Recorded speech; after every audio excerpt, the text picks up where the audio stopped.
Bueno, muchas gracias. Gracias por invitarme, lo primero, a este encuentro. Y bueno, voy a intentar, sin más, voy a intentar ser todo lo breve que pueda. No, la verdad es que no tengo más de 9 páginas escritas con una letra suficientemente grande como para que pueda ir rápido. Precisamente casi prefiero leer para no atascarme, ¿no?, en digresiones y en consideraciones. Yo quería hablar pues como un poco del fin de la fiesta, ¿no?, del cierre de campaña, de la crisis del humanismo en general, pero sobre todo de la crisis del erasmismo, ¿no? Si podríamos decir que el humanismo tardío se personifica fundamentalmente en Erasmo, aunque bueno, por supuesto había este triunvirato europeo, ¿no?, de Moro, Erasmo, Vives. Yo creo que el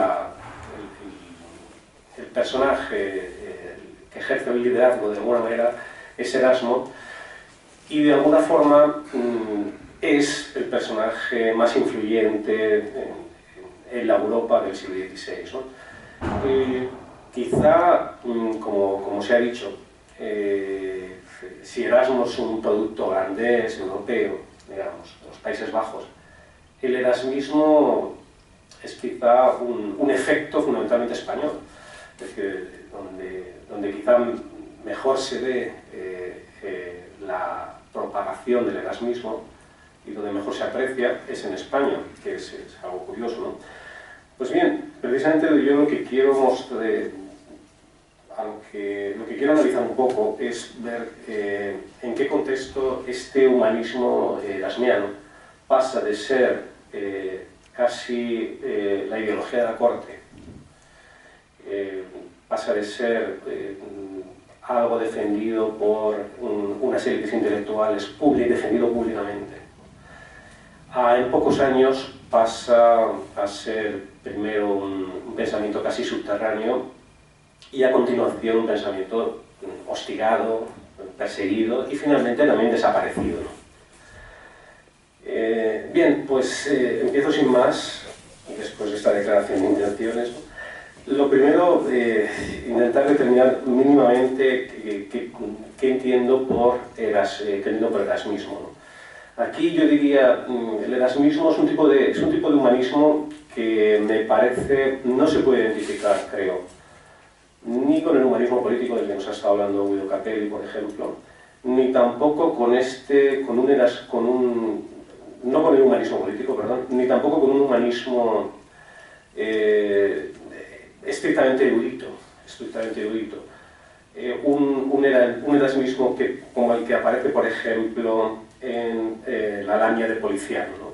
Es decir, un erasmismo donde, un humanismo, estoy haciendo un lío con las palabras, un humanismo donde se describe el oficio del humanista como se le hace equivaler con el grammaticus, el interpres, el literatus, es decir, un tipo de actividad que es capaz de analizar en segundo grado a partir de la palabra, a partir del uso de la palabra y de los saberes humanistas, de la historia, la filología.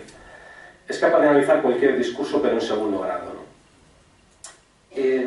Yo creo que el humanismo de Erasmo, no descubro nada, es más ambicioso en ese sentido, o por lo menos es diferente.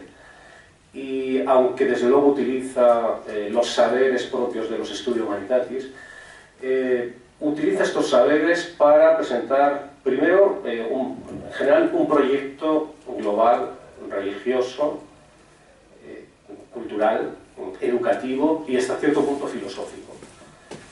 Y además lo hace, que es un elemento específicamente erasmista, es que lo hace, por un lado, sí, escribiendo tratados de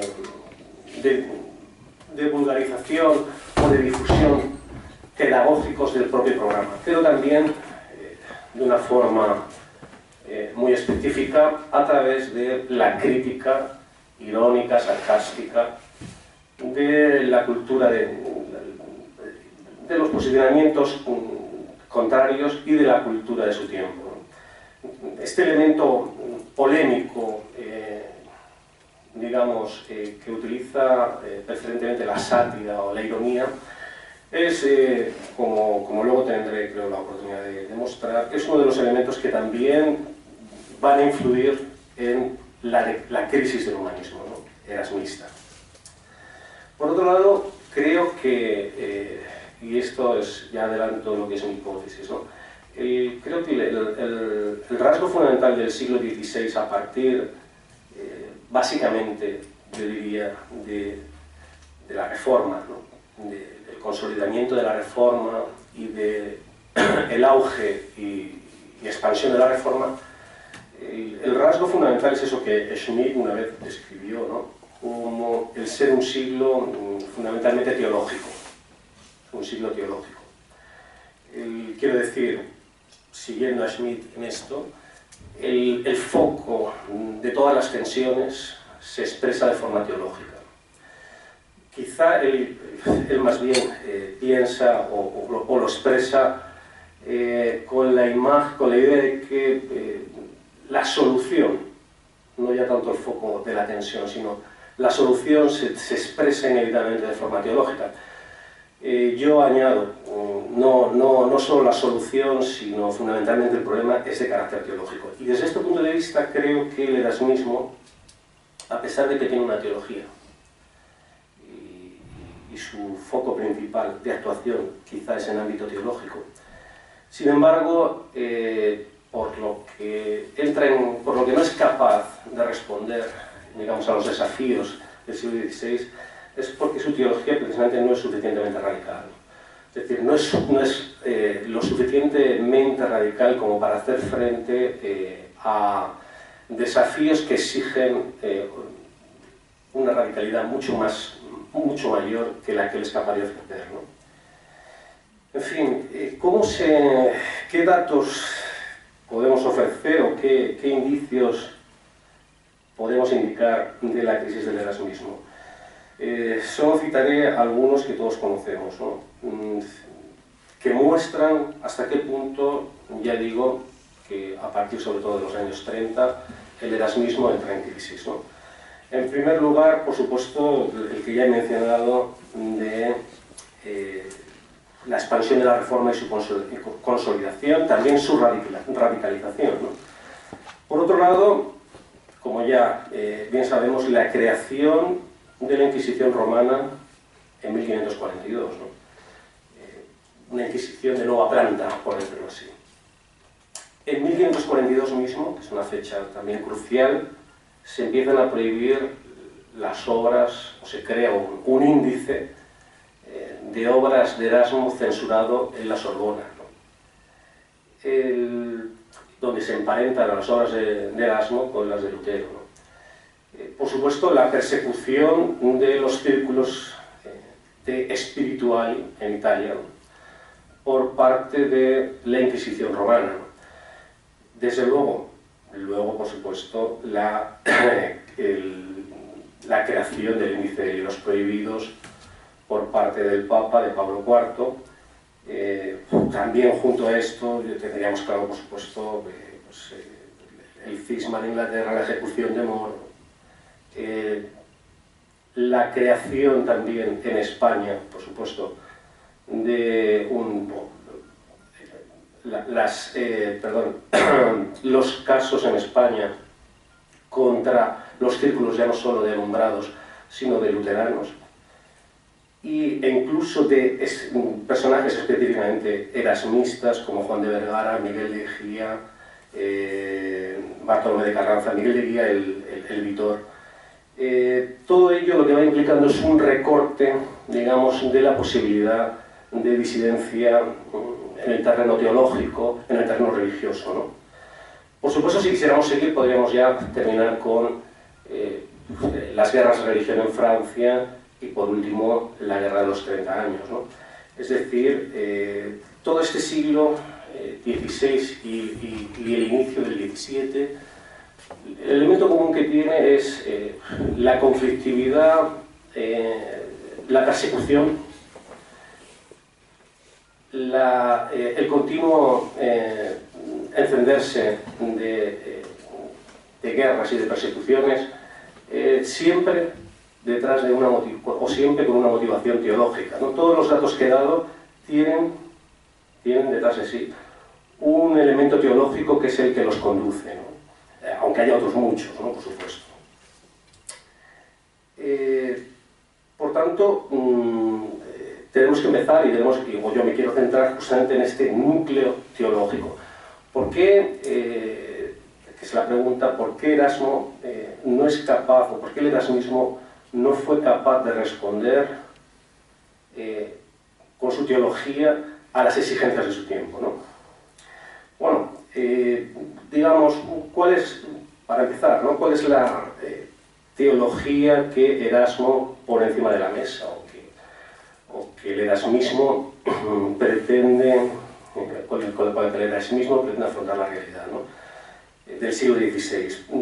Sabemos que Erasmo la llama la filosofía Christi, ¿no? Una especie de filosofía basada en la vida y el ejemplo de Cristo, y que podemos desgranar en evangelismo, espiritualismo, por otro lado, irenismo, etc., ¿no? En todos estos casos, evangelismo, espiritualismo, irenismo, Erasmo busca siempre un punto intermedio y moderado entre los protestantes, luteranismo, en este caso, y el catolicismo más ortodoxo, ¿no?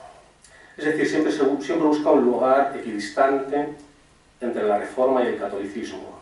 Un lugar, en realidad, destinado a ser tierra de nadie, hostigado por igual por la ortodoxia católica y el radicalismo protestante. En 1520 ya Lutero había revolucionado el fundamento de la teología cristiana desde un evangelismo radical. El principio de la escritura sola, ¿no? Es decir, la sustitución del criterio de verdad basado, catolicismo, en la tradición de la Iglesia, los concilios,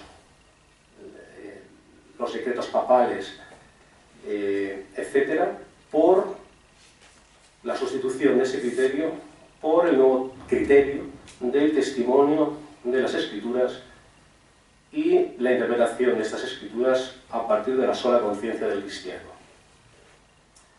Aquí el corte con la tradición católica no solo es radical, es neto y es insalvable.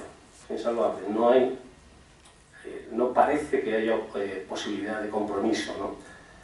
De hecho, este corte se irá haciendo cada vez digamos, más insalvable, ¿no? ¿Qué ofrece aquí el evangelismo erasmiano o erasmista?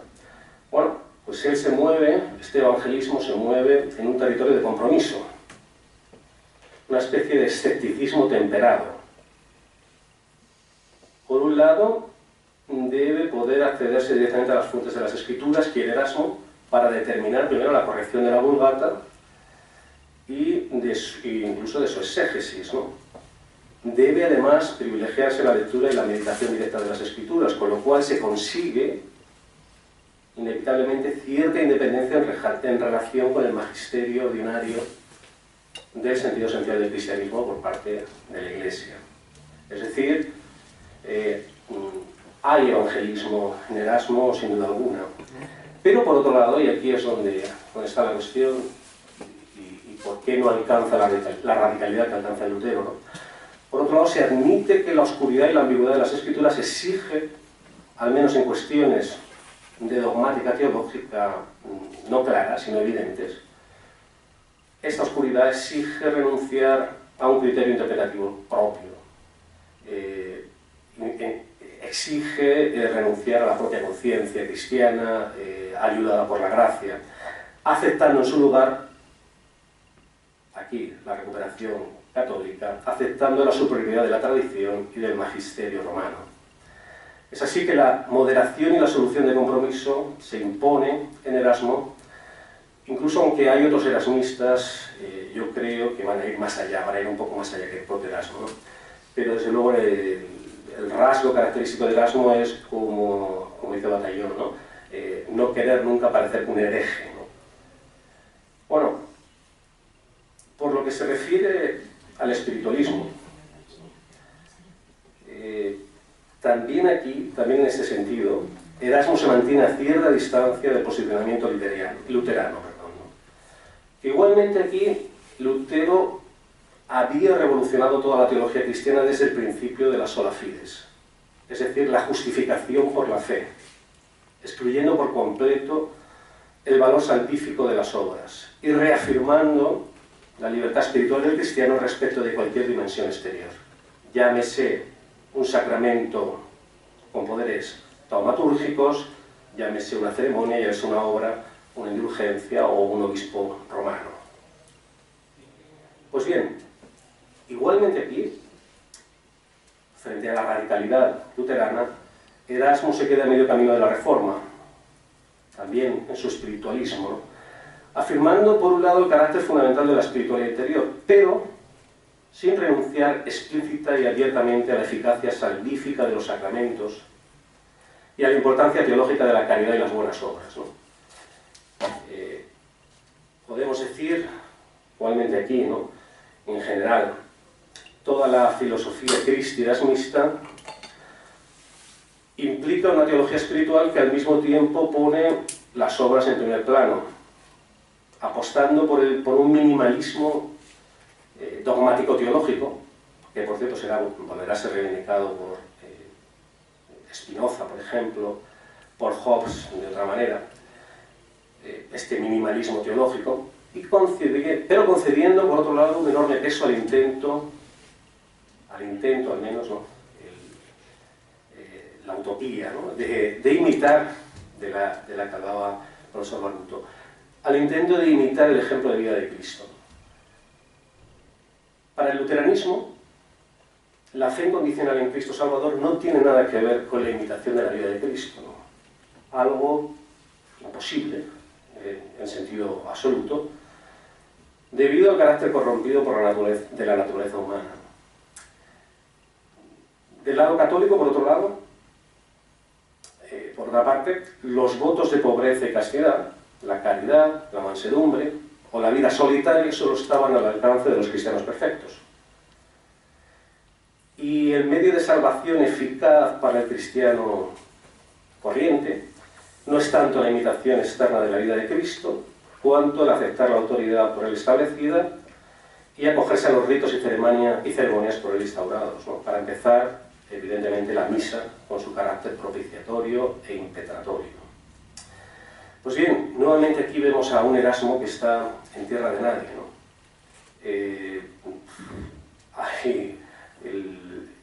La interioridad y la libertad del cristiano, la libertad interior, la espiritualidad, sin embargo, digamos, no es radical, ¿no? No es radical.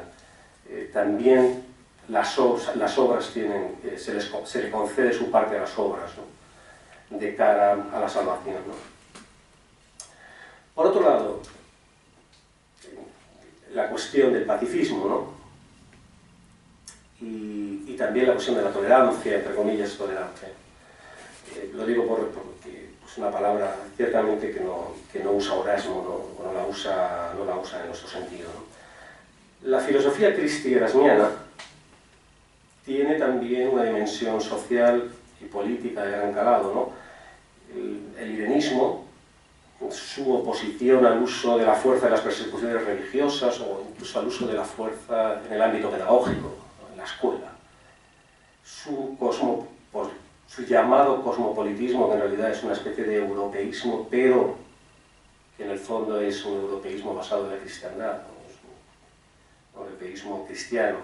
Y en general, todo su antidogmatismo, que ha sido normalmente mencionado como un rasgo de su pensamiento, todos estos elementos son derivación del ejemplo de vida de Cristo y de la necesidad de imitar el ejemplo de vida de Cristo, ¿no? Por ejemplo, leo del propio Erasmo en relación con toda la cuestión de la guerra y la violencia y el uso de la fuerza, ¿no? dice: nada hallarás de un cabo al otro de su doctrina que no exhale paz, que no suene amistad, que no sepa a caridad. Examínese toda su vida. No enseña otra cosa que mansedumbre. Así reinó, así guerreó, así venció, así triunfó. Por eso Erasmo va a rechazar sistemáticamente de plano estas dos cosas. El uso de la fuerza, desde luego en el ámbito de la religión y de la sociedad, con motivos para defender la ortodoxia religiosa, y desde luego su crítica o el rechazo evidentemente de la guerra, ¿no? Para empezar por esto último, por su irenismo prácticamente deontológico, es una especie de rechazo por principio. Bueno, lo cierto es que Erasmo se tiene que enfrentar, como ya se ha contado aquí, a un siglo repleto de guerras de religión intercristianas, provocadas por la Reforma, etc., de expansiones territoriales, provocadas por las propias dinámicas estatales y de los poderes monárquicos de la época y no monárquicos, junto también, que no hay que olvidarlo, con la amenaza del expansionismo otomano que desde 1530 había ido sometiendo, hasta ya en 1530 había sometido todos los Balcanes prácticamente, gran parte del imperio de Hungría, y que estaba a las puertas de Viena. El propio Luis Vives, anima en un texto titulado sobre las disensiones de Europa y la guerra contra los turcos, anima a todos los príncipes cristianos a sacar las guerras de la cristiandad y a dirigirlas contra los otomanos, porque sería como perseguir, dice Vives, fieras en una cacería. Los príncipes por fin alcanzarían, digamos, tendrían el objeto de su deseo y se conseguiría la paz cristiana, ¿no? Sacando las guerras de Europa y llevándolas contra los turcos. Por su parte, Lutero, aunque criticó la guerra contra los turcos en varios textos y varios autores católicos, por ejemplo, Ginés de Sepúlveda se lo reprochan, y otros muchos, en realidad lo hizo siempre, el rechazo de la guerra contra el turco, por parte de Lutero, siempre se hizo sobre el argumento de que el verdadero problema de los alemanes y los cristianos no eran los turcos, sino sus propios pecados y el antipapa y la Iglesia romana. Los turcos siempre para él eran una pantalla para evitar el verdadero problema, ¿no? Sin embargo, por lo demás, Lutero dejó en diversos escritos su pensamiento favorable al oficio de la espada, llegando a afirmar en un texto titulado Si los hombres de armas también pueden estar en gracia, un texto de 1526, llega a afirmar que Dios honra la espada y la llama su propio orden. Por lo demás, con el avance de las tropas otomanas hacia Centro Europa, la sede de Viena, la guerra contra el turco se va a convertir para Lutero no solo en legítima, sino en necesaria y prioritaria. Es el momento en el que Lutero se le leen mayores elogios de Carlos, ¿no? Le llega a considerar el salvador de la cristiandad, ¿no? En cambio, Erasmo denuncia sistemáticamente el horror que suponía la guerra entre cristianos, por supuesto, pero también incluso se resiste a aprobar la guerra contra el turco. Expresión de Erasmo, por ejemplo: si queremos traer a los turcos a la religión de Cristo, seamos antes nosotros mismos cristianos, lo dice muchas veces, dejemos de comportarnos como turcos contra el turco. Seamos cristianos. Y así quizá les convenceremos y les convertiremos. Ciertamente, la guerra defensiva, argumentaba Erasmo, es legítima desde el derecho natural, ¿cierto? Ahora bien, la gracia evangélica, más eficaz que todas las instancias naturales, prescribe que no maldigamos a quienes nos maldicen, que hagamos el bien a quienes nos perjudican, que demos todo lo que poseemos al que nos quita una parte, etc. Esto es una cita de Erasmo también, ¿no? Ahora bien, resulta que al final el propio Erasmo acaba cediendo, porque todo el mundo en la Europa en torno a los años 30 le piden su opinión sobre si hay que ir a defender Viena del turco o no, si los cristianos deben defender Viena o no deben defenderse. Y finalmente,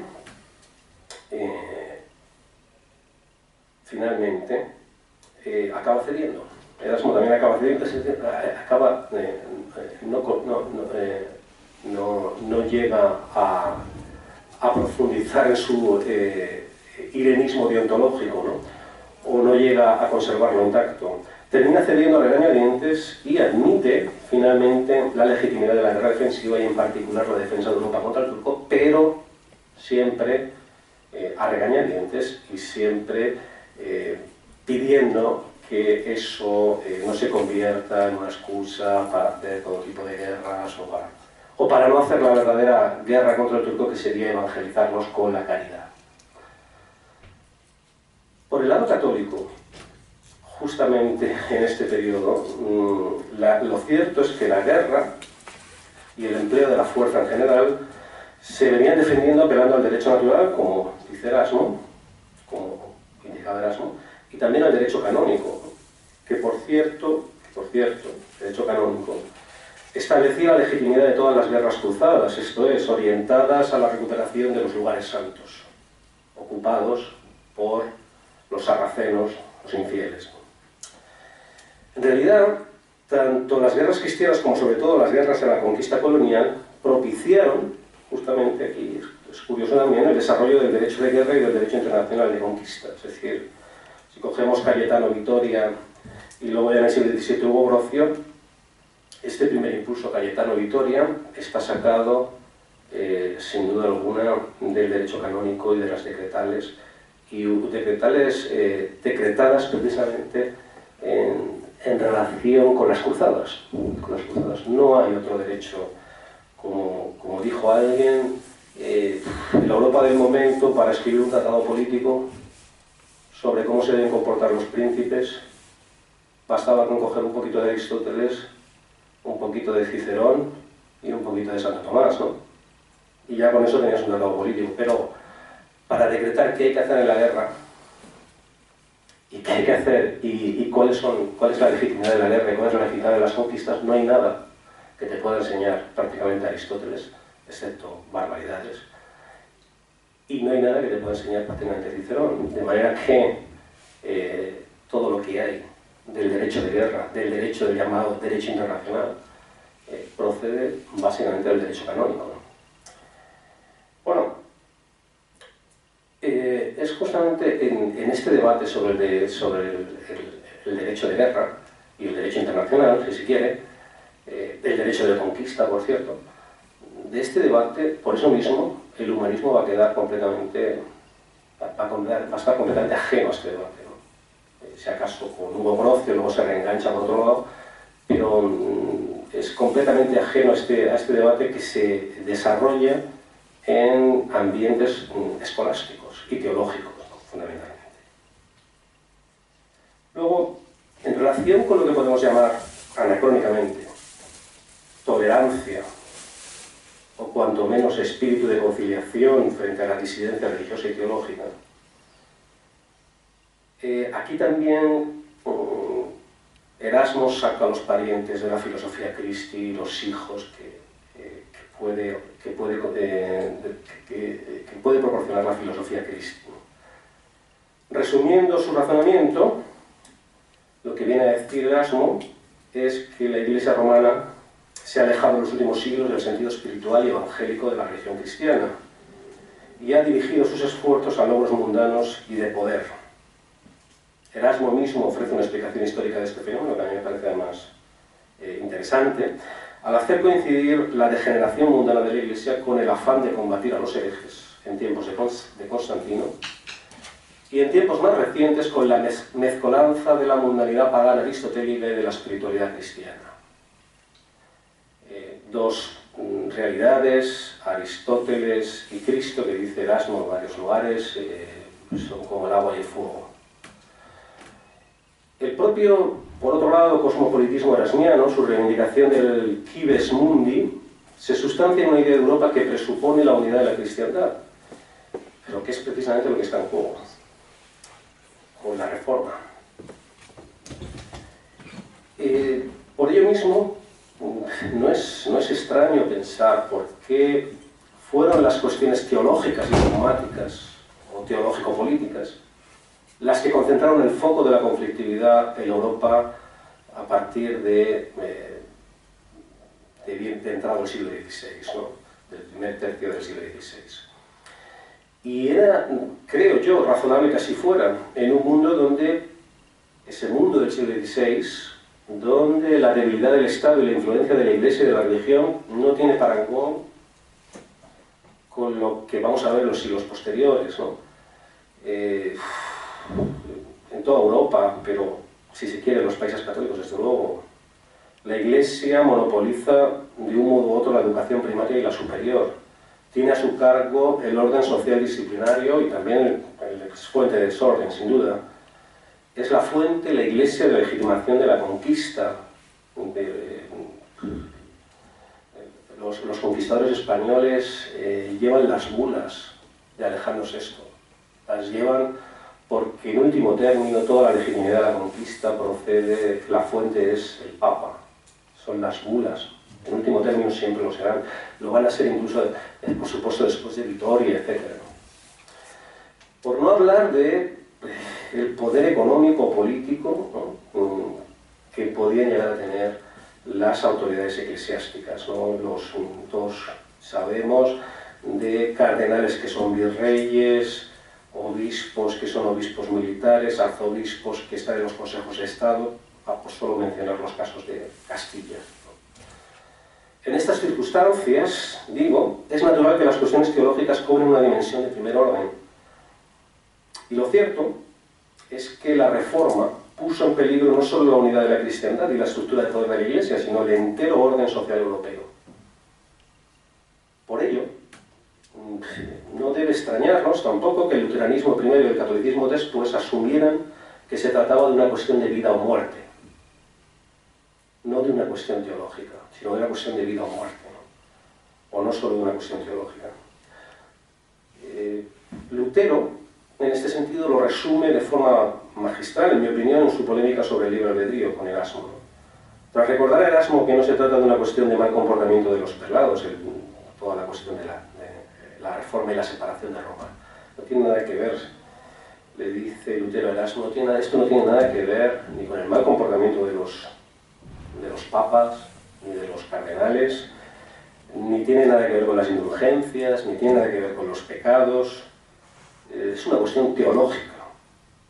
Es una cuestión teológica. Es una cuestión de dogma. Y de esta manera reprocha con estas palabras la tibieza erasmista. Le dice Lutero a Erasmo. Por consiguiente, tú, Erasmo, abiertamente subrayas en tu conciliarismo, en tu moderación, que esta paz y tranquilidad de la carne para ti son algo mucho más importante que la fe, la conciencia, la salud, la palabra de Dios, la gloria de Cristo, que Dios mismo. Por eso te lo digo, y te ruego que lo fijes en lo hondo de tu mente, continúa Lutero, para mí, esta causa, la verdad de la fe, es algo esencial, necesario, eterno, y hasta tal punto que debe ser afirmada esta causa y defendida incluso con la muerte. Y no solo si con ella todo el mundo entero debiera implicarse en la lucha y el combate, sino incluso si fuera necesario que el mundo se precipitara en el caos y se redujera a la nada.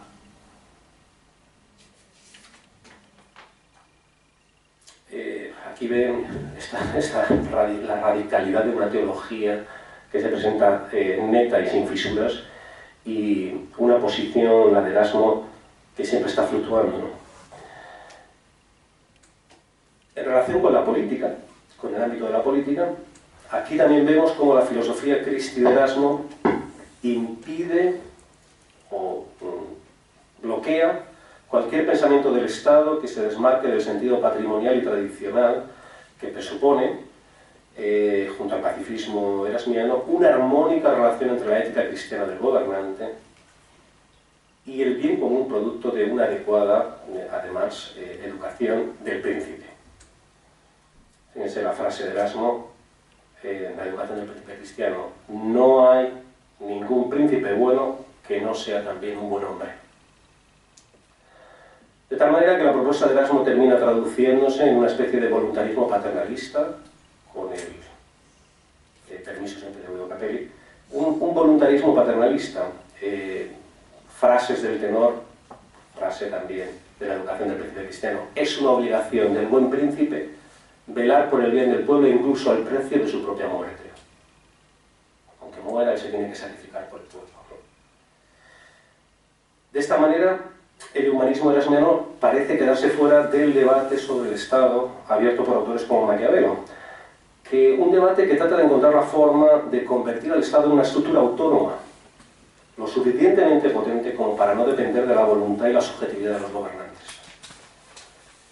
Claro, esto implicaba pensar la política como una técnica de construcción del Estado, como un monopolio de la fuerza y de la decisión, al que se debe plegar la religión, para empezar, y la ética individual, y donde la ética individual queda soslayada, y cuya huella puede rastrearse desde luego en Botero, Bodino, Hobbes, finalmente.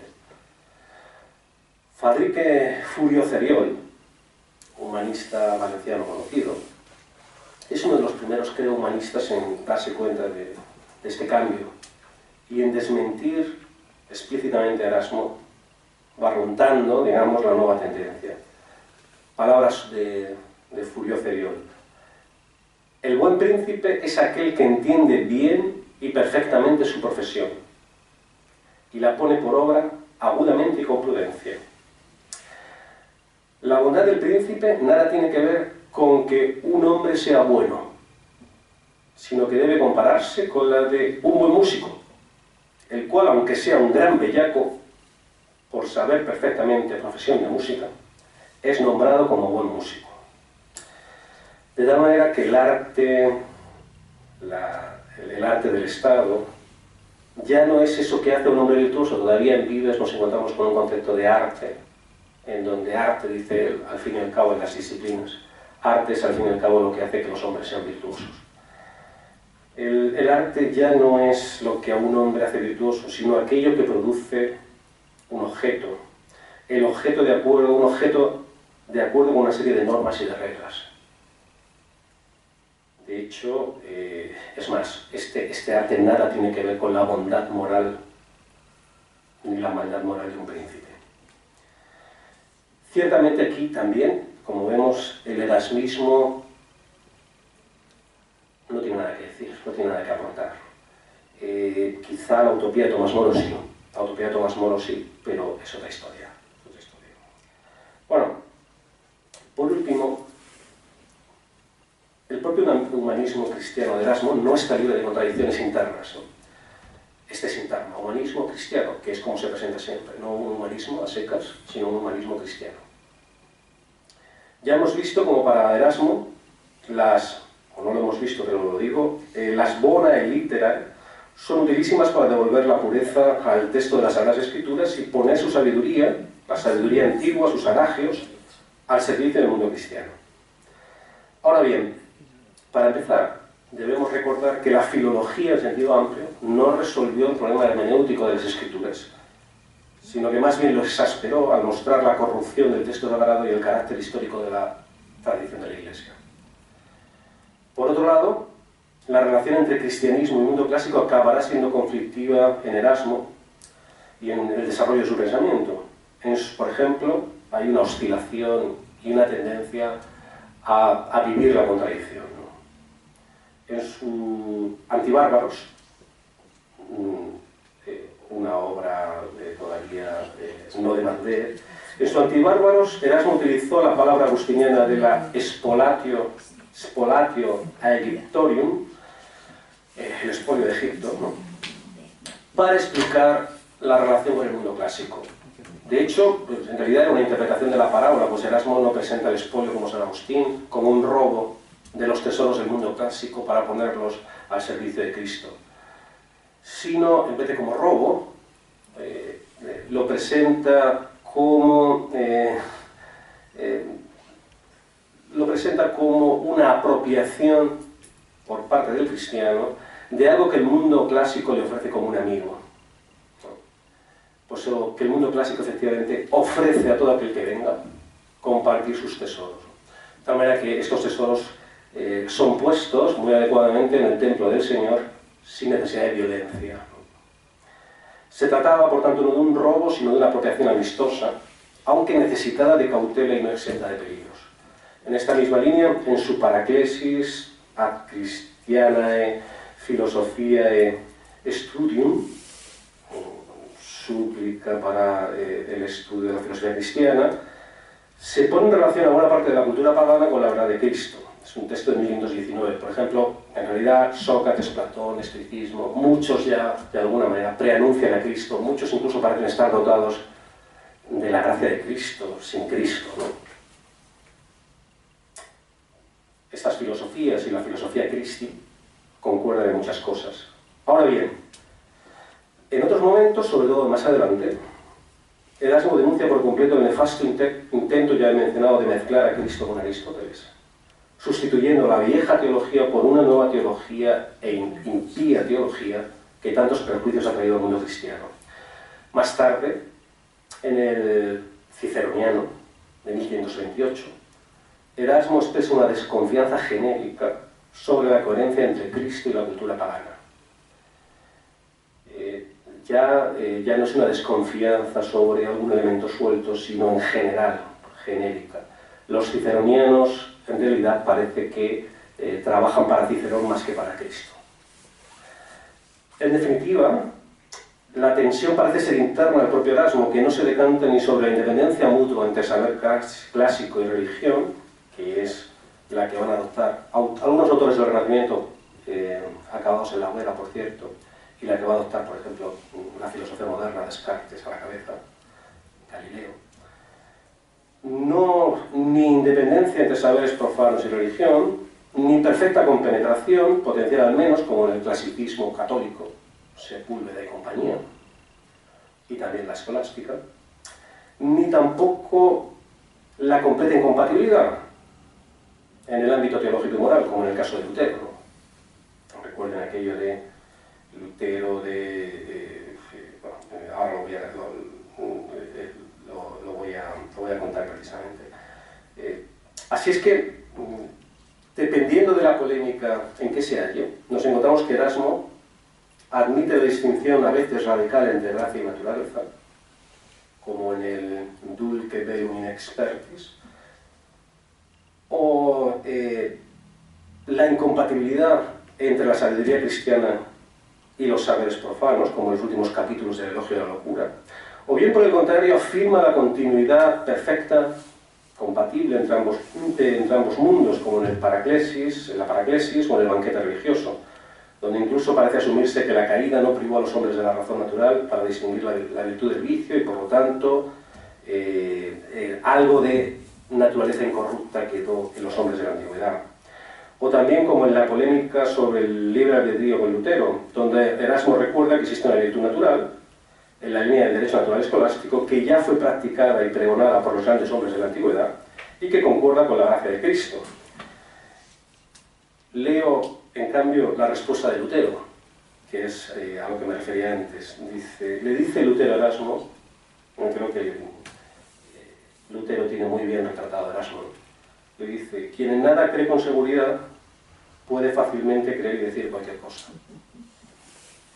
¿Por qué te entretienes?, le dice Lutero a Erasmo. ¿Por qué te entretienes con palabras inútiles? ¿Pueden aspirar a la bondad quienes ni siquiera supieron lo que era el bien? No conocieron a Cristo. Después de dar algunos ejemplos, Lutero continúa diciendo: pero ¿qué viste tú en esos hombres, los Sócrates, etcétera? Sino una demostración externa de obras. ¿Miraste en sus corazones? Porque lo que se deduce del tipo de obras que llevaron a cabo es que las hicieron por su propia gloria, y no evidentemente por la gloria de Cristo. Termino pues. El erasmismo tendrá que esperar casi 2 siglos para encontrar un reconocimiento no subterráneo, no marginal, en los recorridos de la modernidad europea. justamente cuando los estados europeos sean suficientemente fuertes, o la religión suficientemente débil, como para que esos estados se puedan permitir la pluralidad religiosa e incluso la disidencia política y ideológica, solo entonces, incluso la ilustración de sus súbditos, solo entonces se puede decir que Erasmo puede ser recuperado en positivo formalmente. El proceso de civilización, tal y como nos ha enseñado Norbert Elias, esto es, entendido como una represión de la violencia social normalizada y como una expansión de las buenas maneras, algo en lo que Erasmo también trabajó bastante, una expansión de las buenas maneras, la urbanidad y la educación, acabó también, es verdad, dando la razón a Erasmo, pero solo cuando un Estado que monopolizaba la violencia pudo ser lo suficientemente fuerte como para permitirse eso, una sociedad así también, ¿no? En esta misma línea, unos rasgos de su actitud intelectual, sus críticas directas y sarcásticas a través de la burla y sus ironías, críticas de una sociedad hipócrita, de una autoridad insolvente, de unos poderes corruptos, de todas las hipocresías sociales y convenciones irracionales. Todo esto también, evidentemente, tuvo que esperar tiempos mejores, ¿no? En el otoño del Renacimiento, esta actitud crítica e irreverente de Erasmo y de otros contemporáneos se volvió inaceptable para una sociedad que, como sabemos, sobre todo en territorio católico, adoptó hacia la mitad del siglo XVI una filosofía inquisitorial como forma de vida y de cultura. Una filosofía cuyo lema más o menos fue este: consenso o represión.